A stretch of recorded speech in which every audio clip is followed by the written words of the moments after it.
Howdy, folks, and welcome to the Deep Space Travel Break, a podcast about No Man's Sky and all things sci-fi games. So I say, mostly No Man's Sky. Today's going to be a bit of an odd episode. I don't have too much of a script to work with. I just have a rough outline, but I wanted to. It's been about 3 weeks since I made a video, and unfortunately, I haven't been working on some big grand video the last 3 weeks. I've been so busy with a lot of personal things, family losses, as well as just professional work and things like that. So I wanted to apologize for the big old gap in content, and also let you know that I'll probably won't get back to my regular upload schedule until the end of July, beginning of August. And I apologize for that because this is an exciting time in No Man's Sky. We have a 4-part ARG or narrative going on. We're about to finish an expedition that'll probably lead into a pretty impressive update. I mean, again, keep your expectations low, but the summer update this year, I think it might be special. But anyways, this is the Deep Space Travel Break episode 23. I'm Kanaju, and before I begin this episode in earnest, we're going to be talking about Expedition 10, my impressions, since I've beat it since my last video. We're going to be talking about the ARG, speculating, see what it might all be leading to. And then I'll also talk about a channel update and things like that afterwards for those interested. But before we get to all that, I wanted to mention, in case you hadn't seen the news on Twitter or on other YouTube channels, Xxiou Games from Xxiou Games channel on the internet. Xxiou Games sadly passed away this week. This past week, in his home, from what I understand. Now, I haven't seen too many details about it, but for those of you who didn't know Xxiou, Xxiou was a really great guy, as far as I knew him. He was a No Man's Sky streamer, content creator here on YouTube. And when I was first getting started with my channel, I had just a few hundred subscribers, right? And it had taken me a long time to get even those. He was the first YouTuber to really give me the time of day, right? Even though I was a small channel, he would promote my content. Oh, Kanaju's doing cool videos and stuff like that. And, he was fun to interact with. I used to always check out his streams when I was small. And then once I got big, I didn't want to distract in his chat, so I would lurk in his streams a lot.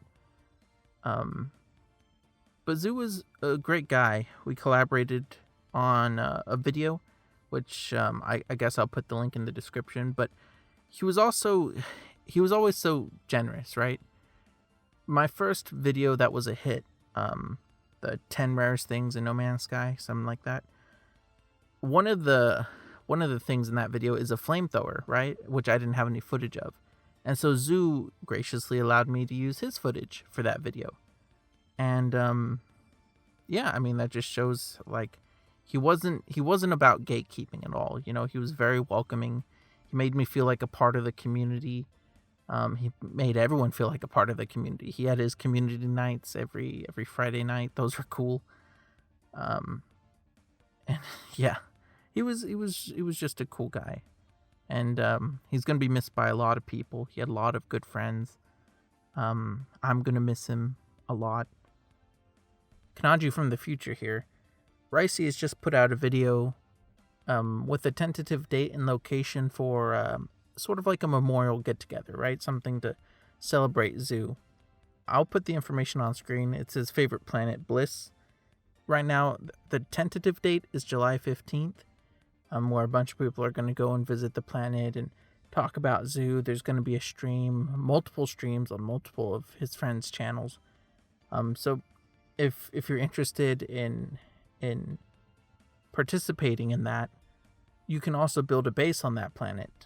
They say not to build it too close to Xxiou's base, which is something Xxiou used to say all the time too, because it would. But if you want to build a pyramid or a kaleidoscope or something like that to honor Xxiou, that's the place to do it.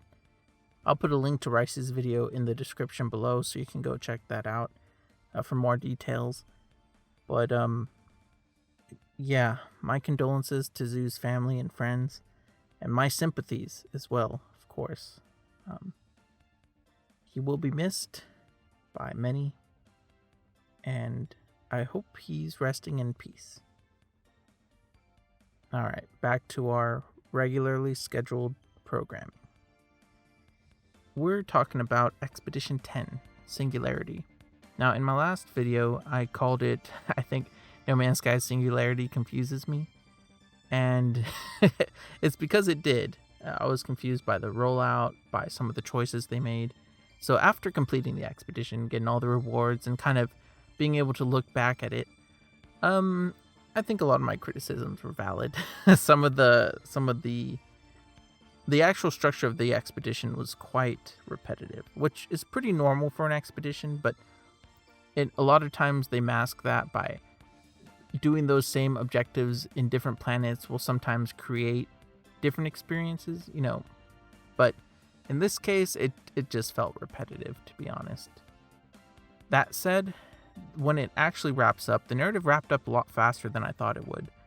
Light spoilers, I suppose, but the construct you're working on in that expedition, I thought they were going to give us a lot more context for the decision of whether to impart it with, Atlantid or Atlas sort of seeds. And it really wasn't that much context, surprisingly. I'm going to go over that in my ARG speculation. Kanaju the editor here. I did not go over that at all later. This is why I need to write down my thoughts ahead of time. Also, I chose Atlas. The Abyss seems like it would sacrifice anything to achieve its goal. Especially its pawns. But overall, I enjoyed the expedition. I like that they're tying it into a larger narrative. I actually like that there's a choice in rewards. I might run it again and get the other helmet just because as a content creator I might need it for like some future videos. But I really like that they kind of force you to pick a side. Maybe I'll put out a full review after I play through it a second time, if anyone's interested. The expedition's almost over. It ends July 12th if you haven't had a chance to beat it yet. I recommend running it just for the construct customization set. It's a pretty cool set. And we don't know if we're ever going to get those specific pieces anywhere else outside this expedition. So if you have a chance to run it, even if you hate expeditions, it's not that difficult. People are speedrunning it real fast these days. And you have just under 2 weeks to do it. So it can probably be done if you're going at a leisurely pace, maybe 5 hours. And again, if you're rushing, if you know what you're doing, a lot faster than that. So those are my quick thoughts on the Singularity expedition. Now, I wanted to talk about the ARG that's going on. It doesn't have a name like Waking Titan as far as I know. It's just the 2023 ARG, which for those unaware, that means alternate reality game. Now, that term's a bit confusing because the last time we had an alternate reality game, it really was like a whole game outside of No Man's Sky. We had multiple websites with puzzles and codes, and you would input stuff into a terminal and you'd get these outputs, and there were mini games, and we were getting stuff in the mail. It was really cool. It was like alternate reality. It was taking place in our reality, but it was like, fictional. So that was really cool. In this case, it seems to mostly be taking place inside the game, which I'm not opposed to. Honestly, it does make it a lot easier looking for clues. Now, there were a couple clues outside the game, such as in the patch notes for the Singularity expedition. If you play with the contrast and stuff, you could see some binary, and it would read like Void Mother or something, which I guess isn't really a clue. It's more of an Easter egg. But I wanted to go over all of the evidence we found so far, and then speculate a bit on what this could mean, what the Void Mother's trying to accomplish. Can she actually pull it off? What do our choices mean? Things like that. So I had wanted to put together, a few weeks ago, I was planning to put together this big video. And I have not had time, sadly, in the last 3 weeks. So I don't really have notes here. So I'm going to be referring to the No Man's Sky ARG timeline. I'll put a link in the description. This is a really cool source. It has a list of all the clues, or most of the clues people have found. It doesn't speculate too much, so you can kind of draw your own conclusions. And it's a timeline, which is really handy. So helps you remember the order of things. So here, if we begin on June 4th, this is new unused audio files found in the game with the Mac update. Now, these audio files, if you put them through a spectrometer, it kind of reveals words that say she sees through their eyes. Now, these ended up, I'm pretty sure these are the audio files that ended up playing during the expedition, so that's a bit out of order. But we'll come back to that. So, June 7th, the expedition goes live, and Sean actually tweets that ARG clues are a feature of the expedition. And he also tells us that it's part 2 of a 4-part narrative, part 1 being Interceptor. Pretty useful stuff to know, and it's good to know that they actually have something in mind. So they are hiding clues for us to find. He even says as much, for those willing to dig deeper, there are clues. Now, right here it says the previously found audio files are now active in the game and can be heard when you resonate seeds. Yeah, so again, that sentence that the audio files spell out is she sees through their eyes. Now, their eyes could refer to the Sentinels. It could refer to the constructs that we keep finding, the autophages all over the place. It could be travelers, such as Ariadne, who's an imposter, by the way. Oh yeah, I guess full spoiler alert at this point in the podcast. Everything I'll be talking about will probably be spoilers. So that's kind of vague. She sees through their eyes, but cool Easter egg nonetheless. I wonder if it'll factor into things later. So, there are also a bunch of hex messages displayed in the expedition, which luckily are all listed here. And these would occur if you would get like the fragment of a new Atlantid, I think is what they were called. Now I tried to translate these on stream and I got gibberish. I eventually did solve them and I started like doing my own file, but then I saw this and I was like, okay, this is much easier. So the phrases are, we will never see home again. Out of nothing, she will rebuild us. Life is never extinguished. The data remains. The will remains. The new Atlantid is coming. We are a lifeboat. Autopilot locked, reaching destination in error years. Evacuation failed. Lifeboats lost. All converted.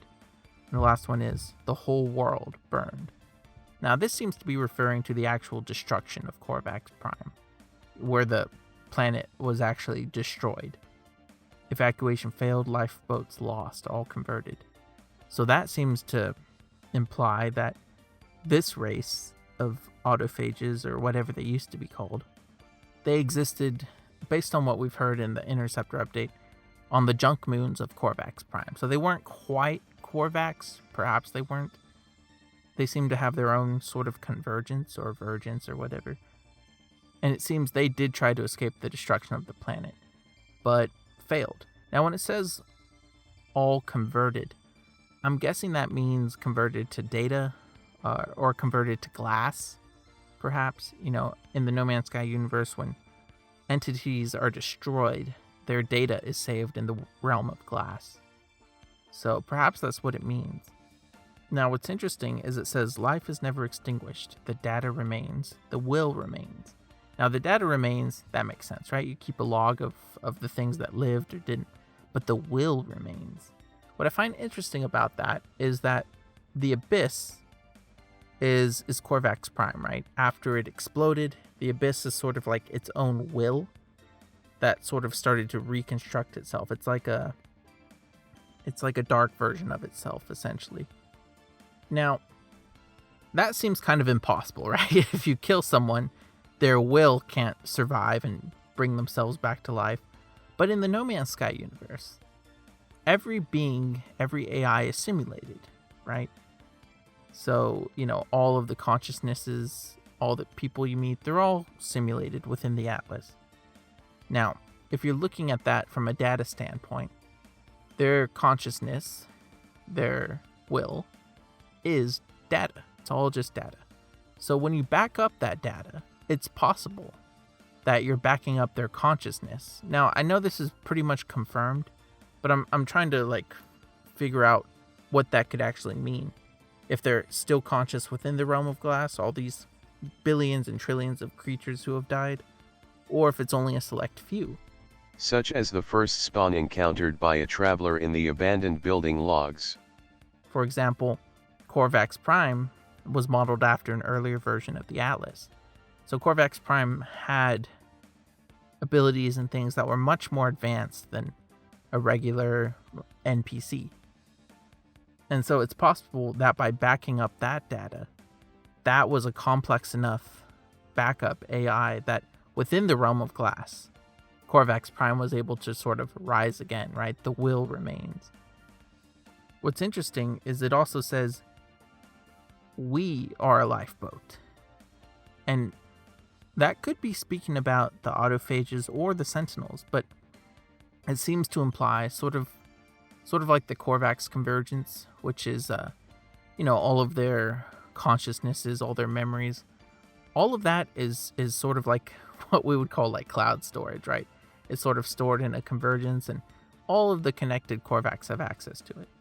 So when you have the phrase, we are a lifeboat, and you have these creatures that were also from Corvax, not necessarily the planet, but the moons around it, it would seem they would be capable of a similar convergence. And then when you have the phrase, she sees through their eyes, as seen earlier, it sort of implies that maybe she was saved through their remains, if that makes sense. So maybe she was destroyed, and maybe there wasn't enough fragments of Corvax Prime left over. But perhaps there were enough fragments of the autophages that she was able to sort of be reconstructed that way. Because it says a new Atlantid is coming, as opposed to, the Abyss or Corvax Prime. It says a new Atlantid. And these things that you see in space are called fragment of a new Atlantid. So that could be, of course, that could just be Corvax Prime duplicating herself, right? Sort of colonizing the entire universe with copies of herself. Or it could be that the old Corvax Prime is dead, just completely dead, and this new entity that grew from her consciousness in the realm of glass is different. It's a separate entity. It's based on the original entity, but maybe it was corrupted. Maybe it's just, I don't know, separate entity. That could be what it refers to as a new Atlantid. It's all very vague. This is just speculation on my end. I'm spitballing here. Like I said, I don't have a script or notes or anything really. So I'm just taking a look at what we have here. What's interesting is also here we have autopilot locked, reaching destination in blank years. I wonder what that destination was, if they had a rendezvous point, and if that's maybe something we'll get to see in the game this coming year. Now, another clue that was found here is the systems you visit in the expedition. They were all discovered by accounts with names that were also like hexadecimal codes or hex codes. Now, if you put those together, it reads, "We will build our own." Now, I like to combine that phrase with the phrase that you get from all the milestones, which it tells you which entity you spoke with, and if you put their names together, it spells, "We do not need you." So if you put those phrases together, it says, "We do not need you. We will build our own." Now, what that's talking about, I don't know if it's our own body, our own convergence, our own home, perhaps. I'm not sure. Now, if we look at what happened during the expedition, you had the Echo Collective, right? Which could communicate with the simulation 19 that was in the anomaly. So as it updated, you'd be getting different messages. Those messages in order are, what is this place? Why are we here? We long to return. We will rebuild ourselves. Fire and disconnection would not stop us. She will find us, it is told. Now, she will find us, it is told. Actually, that kind of blows apart my idea that she's built from their remains, because it seems like they're separate at this moment. But it also says she sees through their eyes. So, Now, the thing that's she will find us, it is told. What's interesting about that is that they're currently stored in the anomaly. If she finds them there, that means the Abyss is going to find the anomaly, which, as you know, exists between realities, between space and time, which is a paradox in its own right. But on top of that, the Abyss also sees through Ariadne's eyes, theoretically. The imposter Ariadne. So the Abyss theoretically already knows where the anomaly is. And it's written in the Sentinel Pillars that the Sentinels already know where the anomaly is because they've seen it and decided just to observe, just to let it do its own thing. They're not interested in destroying it. So I wonder if we're going to get a conflict on the anomaly itself coming soon. That would be really interesting. That's something I've always wanted to see. But I don't know if they'll actually make that happen. Sorry again for the sort of disconnected thoughts here. Now, several other encoded messages, I'm reading the page here, and words are found scattered throughout the expedition. What is this place? Multiple mentions of glass and mentions of Void Prime, which I find as an interesting name because you have, the Abyss, which is a void, and Korvax Prime, and then you have Void Prime, and you also have the Void Mother, the Atlantid. There's a lot of different names for this entity, or what we assume is the same entity. I mean, it's been stated that these names apply to the same entity, but I've always wondered if maybe they're different ones, right? The fragments of a new Atlantid, maybe she's split, and there are multiple Void Mothers, because we also have the Voice of Freedom, which leads a lot of the pirate factions, right? It's kind of a cult. And they're all opposed to the Crimson Lyre, which we assume to be the Atlas. So who knows, right? Maybe that's also a result of the Void Mother. Now, coded messages and expedition monoliths spell out our own virgins. Now, virgins is an odd word. I assumed it was cut off. And it means our own, because it could either mean our own divergence or our own convergence, right? I've seen someone else mention on the eTark forums about virgins being its own word, meaning, gosh, I wish I had it in front of me, like vision, or having to do with vision, virgins. But I also like the idea of it being, like I said, either a divergence or a convergence. But again, these things are left so vague. So let me take a look at my very, very rough outline. Clues, timeline. Oh yeah, another series of clues that kind of came out were Greg Buchanan on Twitter. So he's one of the writers that worked on No Man's Sky. I think he worked on Atlas Rises. He helped with Waking Titan, I believe. I could be wrong about that, but he definitely helped with the weekend missions and the things like Ariadne being an imposter. And then he also worked on the Sentinel Pillar lore that came out last year. So the stuff that really talks about the Void Mother and that sort of thing, the Atlantid coming, he worked on that.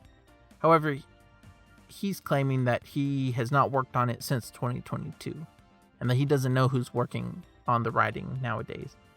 So he had tweeted some stuff. He had tweeted, about his old work with the Sentinel Pillars, and he had tweeted a chapter page from his new book that he's promoting. And the chapter is 16, and it had like some spooky text above it. And so everyone was kind of like assuming he was in on it, and maybe he is. But then he did come out and say that, no, I'm not even working on it right now. So at the moment, I would assume he's telling the truth, as naive as that sounds. And part of the reason is the clues he's giving us don't really point to anything, if that makes sense. Like, maybe I'm just not an expert code breaker, but I didn't really see them pointing to anything.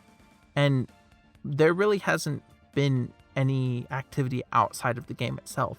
It's been pretty much contained within this entire time, as far as I can tell, right? I haven't been as involved the last 3 weeks, so it's possible I've missed a development in that area. But as far as I can tell, I think he was just kind of capitalizing on the hype to sort of promote his new project. Nothing wrong with that, of course, but that's just what I think is going on. So I have 3 questions here. What is the Atlantid's goal? So the Atlantid has stated that they're trying to essentially survive the death of the Atlas. The Atlas, is a machine that simulates universes, but it is a physical machine somewhere in a higher plane of existence. And that machine is on a planet that is going to be destroyed by a black hole. in 16 minutes, essentially. So the Atlantid is trying to escape that death. Now, how is that possible, you might ask? Because if it exists within the simulation of the Atlas, then when the Atlas dies, it dies too.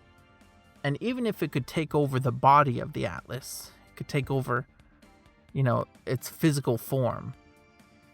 The Atlas, as far as we know, doesn't have legs. It's like a supercomputer.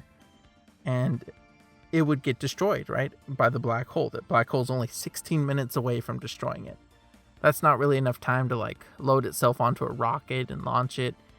It's probably impossible to escape the black hole. Now, theoretically, could it back up its own data, similar to how the World of Glass works, and then launch that on a rocket away from the black hole?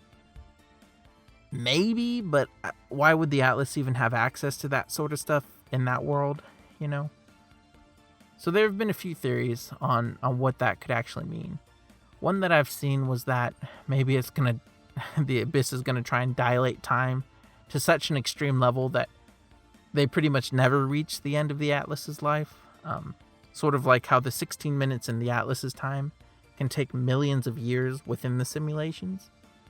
Well, some people think, well, maybe they're going to go even a step further. So each second within the simulation could take, however many thousands of years or whatever. So that within this deeper simulation, there would be unlimited time and they'd never die. Now that's one theory, and I think that's pretty smart. But I wonder, what I actually think might be happening is that the Abyss seems to know, based on boundary failure logs, seems to know that the Atlas itself is in a simulation too. Because at one point in the boundary failure logs, which are Telemon's logs, Telemon is talking to you, the player, not you, the traveler, but the person reading the logs behind the traveler, which is, you and me, us humans on Earth. And so, in doing so, that sort of confirms that Telemon is aware that the Atlas, or its own universe, exists as a simulation within our universe that you and I exist in. And they ask if we know whether or not we are in a simulated universe, which we don't know, right? So what I'm getting at is that Telemon has worked with the Abyss in some realities, and some realities they don't work together, but the Abyss is trying to reconstruct Telemon and the original creator. So if the Abyss is working with Telemon has figured out that the Atlas is within a simulated universe. Perhaps it is possible that because the Abyss has, such incredible powers of creation and can corrupt things, as we've seen with the corrupted planets, right? The Abyss is capable of corrupting reality itself. If the Abyss can corrupt reality itself, the Abyss has already proven it can escape death, right? It can escape its own death from the realm of glass up one level to the Atlas's simulation.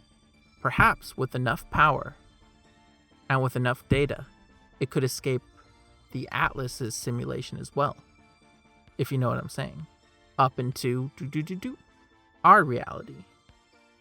And maybe if ours is simulated, past that one as well. So perhaps the Abyss is as impossible as it sounds, trying to escape the Atlas's simulation so that it can escape the simulation of the Atlas as well.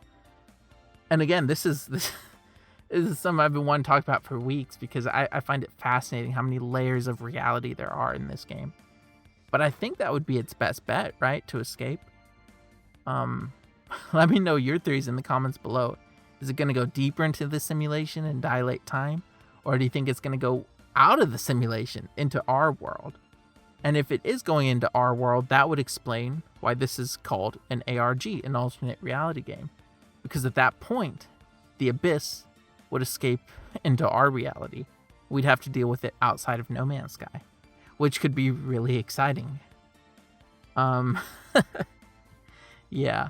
So that's my theory. I know it took me a long time to get to it. I'm sorry I didn't have a script for this episode, but that's just my speculation. Let me know if you'd like to hear more speculation or if you have ideas you'd like me to cover. But right now, I want to get to a channel update. So I want to talk about what's been going on with my channel. So I think yesterday I hit 21,000 subscribers, which thank you so much. I apologize to everyone who has subscribed, but I have not put out a new video since you subscribed. Thank you for your support. And don't worry, I'm not always this lax with video uploads.